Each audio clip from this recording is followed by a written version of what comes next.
গভীৰভাৱে কাৰোবাক ভাল পোৱাৰ পাছত যদি কিবা কাৰণত সম্পৰ্কটো ভাগি যায়, এনেকুৱা ভাৱ হয় যেন এই পৃথিৱীখনত কাকো ভাল নালাগে।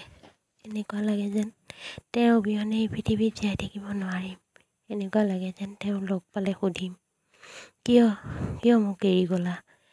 কি ভুল আছিল মোৰ? কি কম আছিল মোৰ? কিন্তু তেওঁ লগ পোৱাও নহয় আৰু কোৱাও নহয়, আৰু কোনো কাৰণতে তেওঁ তোমাক মনৰ কথা সুধিবলৈ নাহে। চকুৰ পানীবোৰ আঠা হৈ চকুৰ কাষত ৰৈ যায়। ভাবাচোন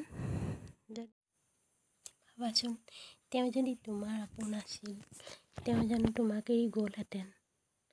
যদি তেওঁৰ বাবে নিজক কষ্ট দিছা, তেনেহ'লে ভুল কৰিছা। নিজক কষ্ট দিয়া একোৱেই লাভ নাই। এজনী ছোৱালীয়ে এজন ল'ৰাক প্ৰকৃততে ভাল পায় নে নাপায়, তাৰ পৰিচয় কেনেকৈ পাবা, তাৰ বিষয়ে আজি দুটামান কথা ক'ম। প্ৰথমতে, যদি ল'ৰাজনে ছোৱালীজনীক প্ৰকৃততে ভাল পায়, তেওঁ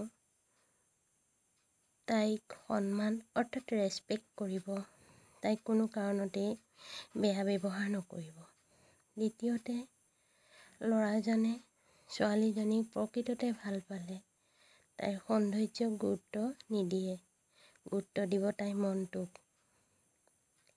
তৃতীয়তে, ল'ৰাজনে প্ৰকৃততে ছোৱালীজনীক ভাল পালে তাইৰ লগত শাৰীৰিক সম্বন্ধৰ কথা নাভাবে, কোনো কাৰণতে তাইৰ লগত শাৰীৰিক সম্পৰ্ক নকৰে।